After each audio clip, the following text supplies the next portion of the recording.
Greetings YouTube, LMS Tactical here. I think I've mentioned to you before that we're doing a lot of work up here at the bug out location. I mean, I think I made a video, I haven't posted it yet, but I'll show you some of the work. It's a monumental task. I got workers over there clearing land, cutting trees. I mean, we've probably cut 60, 70 trees, and we haven't even begun to clear some of the land that we're clearing. Where's my dog at? Charlie, you think he's in the creek? Yeah, so there's a whole lot of stuff going on in the news. I'm not really sure what to focus on. I mean, as I speak, as I was driving up here to the mountain, I understand there's just some more cops were killed in Baton Rouge. You know, if there's ever been a time to start thinking about bugging out, it's now. I mean, I've said before, and now I mean it more than ever, we're just one traffic stop away from civil unrest on a national level. So you better have your plans together as far as your family goes. And, you know, I mean, we've got all the supplies we need and everything, but as far as my location goes, you know, I'm right smack dab in the middle of a year-long project. So if I had to stay up here, we'd be roughing it because there's not much left of the cabin. We've torn down most of it. But and we're not going to start building, actually constructing it until September. So my builder's got to go back to Texas for a month. But anyways, you know, what can I talk about? How about this? One of the things I had mentioned before I was going to talk about a couple videos ago was some methods of drawing and shooting. So let me make my weapon safe here. Yeah, I'm just carrying my 38 up here because that's what I carry when I'm standing around doing nothing. I've got my Glock 40 caliber in the truck, but you can see that this is empty. Where's my camera at? The lens. Yeah. Okay, so this is empty.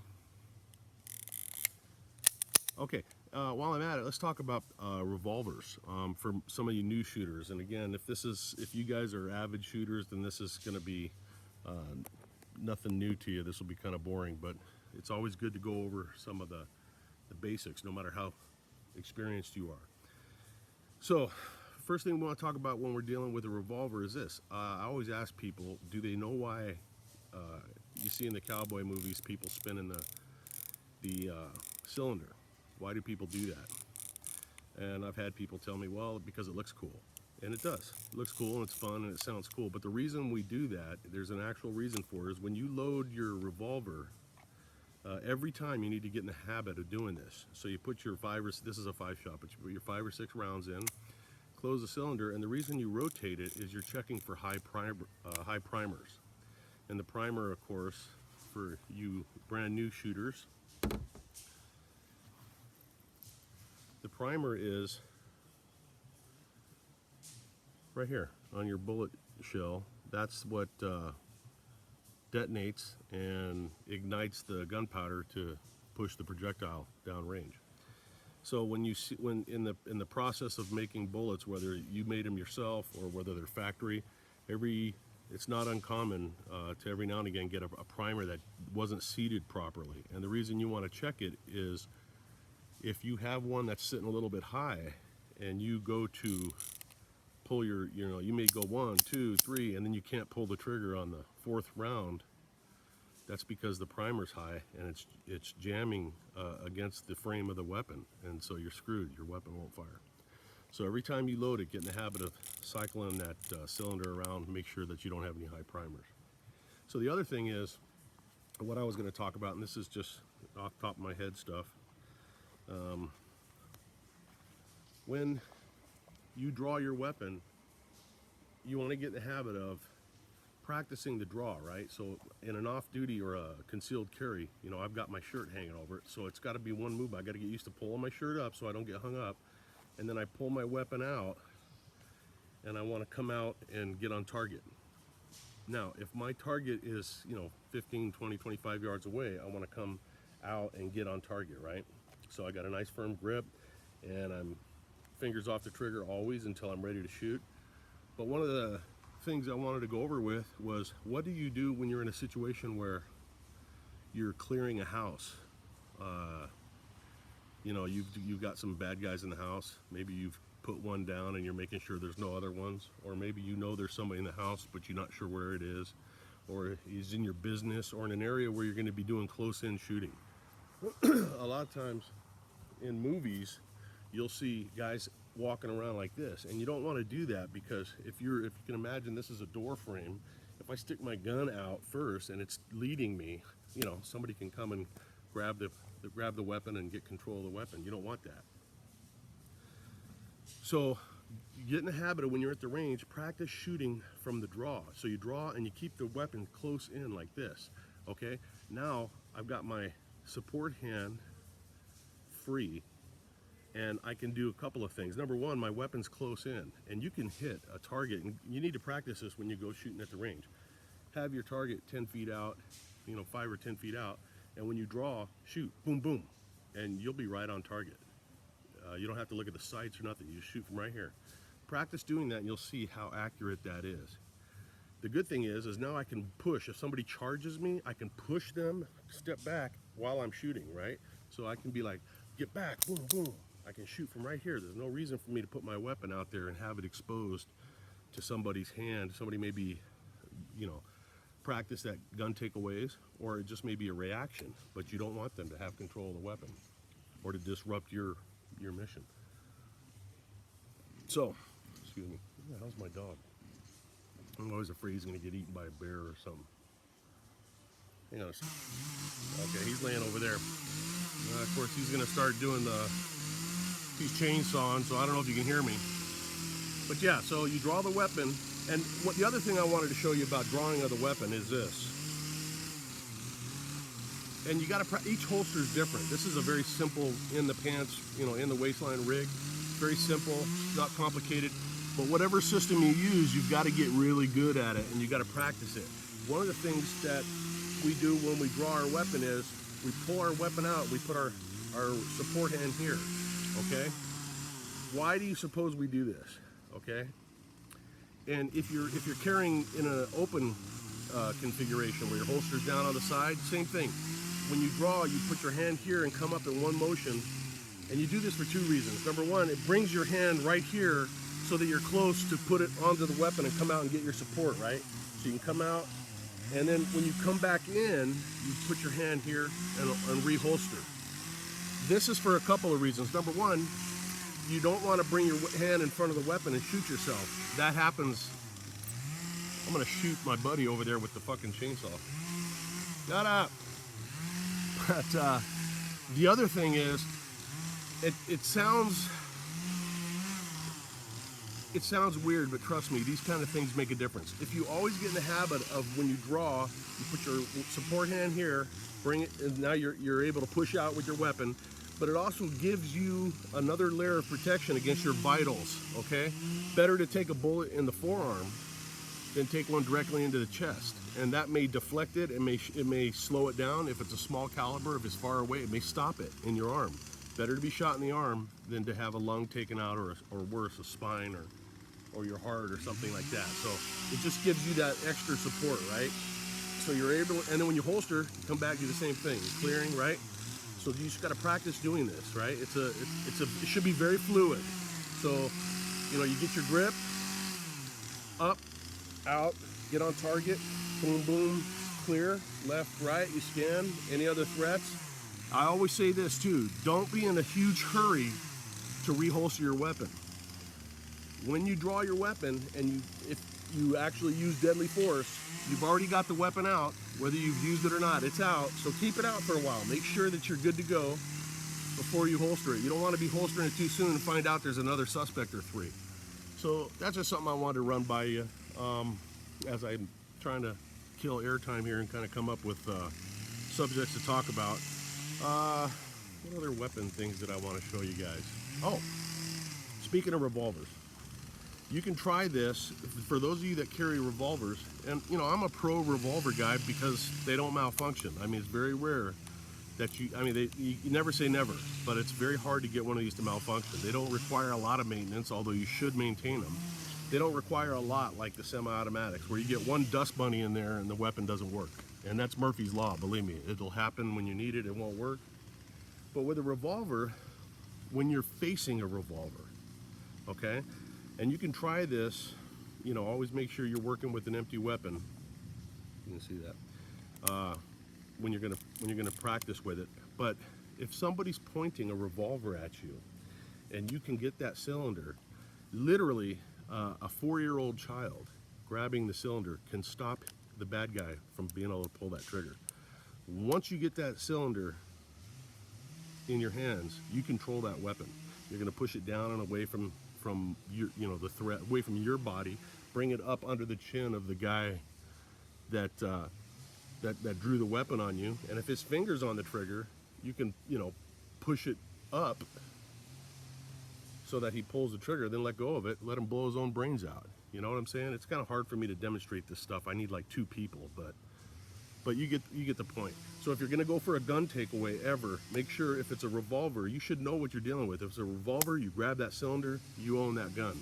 If the hammer is locked back, you know, he may still be able to fire around, and so you wanna make sure it's aiming away from you.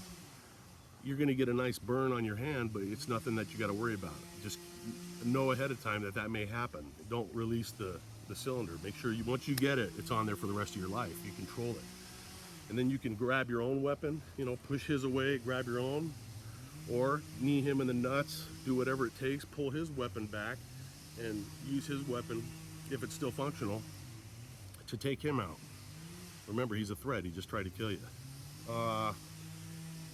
If it's a semi-automatic, if it's a 45 or a 40 caliber, a Glock, a Sig, whatever, Beretta, you want to grab the slide. Now, that weapon's still going to fire. When he pulls that trigger, it's going to fire, but what's going to happen is, that's why you want to make sure you bring the barrel to a safe, you know, point to a different direction. Ooh, I heard a barking turtle. So, you want to make sure you grab that slide, push it away, brace yourself for there's going to be a round discharge and your hand's going to get burned. But the important thing to remember is if you wrestle the weapon away, that weapon is not functional now because the slide did not, the slide didn't work because your hand was holding the slide, right? So it didn't cycle. So it didn't eject the shell probably from the shot that was fired, and it didn't feed a new round in. So if you are going to rely on his weapon, let's say you don't have one for some stupid reason, or you dropped it, whatever, you're going to use his weapon against him. If it's a semi-automatic, not a revolver, you're going to grab the slide, pull it away. It may or may not shoot, but when you get it, you tap the magazine and work the slide. So you may kick out a live round, it don't matter, just so that now you know the weapon's functional and it's hot and you've got the hammer back in the cocked position. That's why it's important to know the different types of weapons. Even if you don't have them, you can go on YouTube and just look at the basic weapons that most assholes carry. A lot of people like SIGs, everybody likes Glocks. Well, not everybody, my buddy thinks they suck. But Glocks are very popular. There's a whole shitload of different types, and they all function basically the same as far as the actual discharging of the weapon. But there are some differences, decocking levers, safeties, things that you should be aware of. And you can go get a cup of coffee and watch some YouTube videos on some of the more common semi-automatics and learn how they operate so that you can learn how to control them in a weapon takeaway scenario, right? Where you're at the ATM and some guy sticks a gun in it and you decide to take it away. And there's so much I wish I could show you, like I said, I need another person. But you're standing at the ATM and a guy comes up and puts a gun to your head, okay? You can practice really easy grabbing, and it's really quick. You got to get the suspect to say something, and I've talked about this before.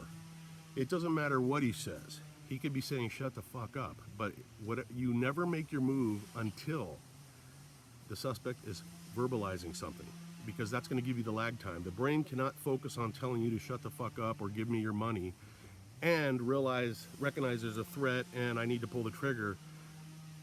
That can't happen faster than you can get control of that weapon, and you just practice it. Use it with an empty weapon, a cap gun, whatever. So suspect's got his gun to your head, right? What do you want me to do? Shut the fuck up. As he's talking, you reach up, you grab that, you turn your head away while you're pulling his weapon down, right? And you're turning around, boom. The whole time making sure the barrel of the weapon's pointing to a safe direction. And once your hands are on that weapon, you never let go until you own it. Whether it's a semi-automatic, a revolver, doesn't matter. If a guy, and I really need somebody to show you this, if a guy comes up behind you and he's like, hey man, give me your money, I'll blow your ass away. Hey man, I got kids, and you slowly back up, very slowly. Let him feel in control. Assholes love to stick their guns out there and feel like they're controlling you. And what you want to do is back up so that you feel it. I can't read I'm as flexible as a crowbar. But if he's back here, you want to take a step back so that you know where it is. Then you can practice this and get really good at spinning when he's in the middle of a sentence. You know, what do you want me to do? I want you to shut the... As soon as he says the first syllable, you spin, you gain control of that weapon. I'm sure there's a million videos on how to do that. These things are very easy to learn, but you got to practice them. If you don't practice them, there's a video, you can look this up. Some cop is on a traffic stop on the freeway or whatever, and some guy's got a gun on him, and he goes for a gun takeaway. They struggle off camera, come back, and the guy's got the cop, and he's like, you want to try that again? Takes the cop prisoner. The cop ended up surviving, but that could have been deadly. And the guy's like, hey man, I got a family. He did it half-assed. And if you're the cop watching this, I'm sorry, but you did. When you go for a gun takeaway, it's got to be 1,000,000,000%. This is life and death. It's not, I'm going to sloppily go for it or come and grab this or grab the guy's wrist. You grab a guy's wrist, they'll turn around and blow your brains out. So you got to control that motherfucking weapon, man. And you do things 100,000 miles an hour and you control it because that guy's trying to kill you. You understand what I'm saying? It's all right here and in your heart, okay? Doesn't matter how skilled you are. You got to fucking want to live, or more importantly, not want to have some asshole take your life. Fucking paying attention to me?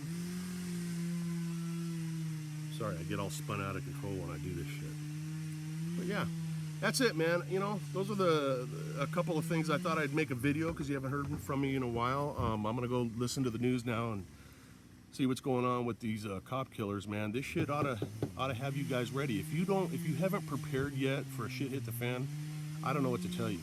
If you have prepared or you're halfway prepared, you need to finish getting prepared, and you need to have family meetings, talk about where you're gonna meet, what you're gonna do, where you're gonna go.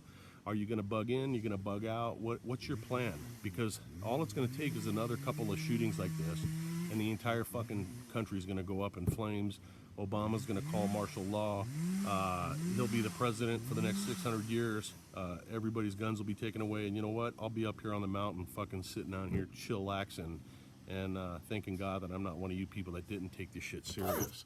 Take it fucking serious. It's your life. It's like I tell people, I don't do this shit because I'm afraid to die. I don't have a death wish, but I'll be goddamned if I'm gonna let some motherfucker take my life. If he takes it, he's gonna earn it, and I'll salute him when I see him in hell, because I know he really tried hard. I'm not gonna give my life up. I'm not gonna just simply let some motherfucker come and execute my family and I. Ain't gonna happen, man. I don't care how crippled I am. I don't care how fucked up I am. I don't care how old I am. I will fight to the fucking death. Why? Because I got pride. I'm not gonna let some fucking bottom-feeding cockbiter take my life. No, ain't gonna happen, man. No. And I don't care if I have a fucking 5-shot revolver or a 1-shot fucking musket. I'm gonna use it to the best of my fucking ability, and if I have to, I'll switch it around and beat motherfuckers to death with it. You gotta have that mentality. I don't care if you're an old lady in a wheelchair, man. You gotta think in your head that you will wheel your ass over to the suspect, rip his arm off, and beat him to death with his own shoulder. You gotta have that in your heart.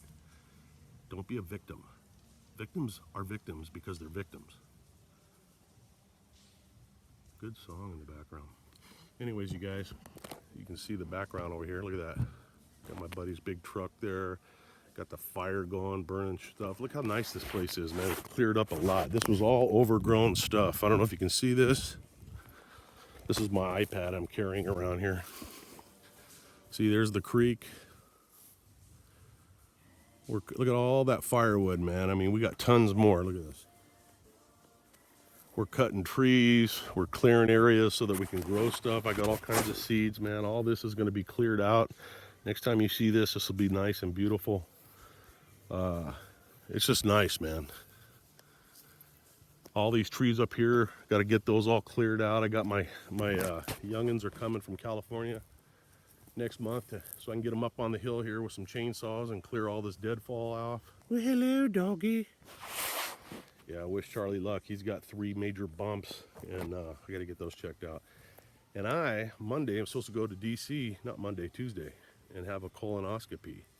That's another video, man. Ordinarily, that would just be a shitty situation, but the last time I had one, I almost bled to death. I ended up in the hospital, so I'm a little nervous about it, but you know, it's part of getting old, I guess. Oh, by the way, thank you guys for the birthday wishes. For those of you that don't know, I turned 54 years old on July 5th. Yeah, I'm getting up there in age, but you know what? I'm enjoying every goddamn second of it. All right, you guys, that's it. Let me end this video. LMS Tactical, stay safe, stay prepared, and get your shit together. And spread my videos around. God, I got the slowest growing channel on the face of the earth. I don't know why, man. I mean, I know I'm ugly, but come on, man. What the fuck? This channel's like 60 years old, and I got like 20 fucking subscribers. Hello. All right, LMS Tactical, stay safe. I'm out of here. Bye.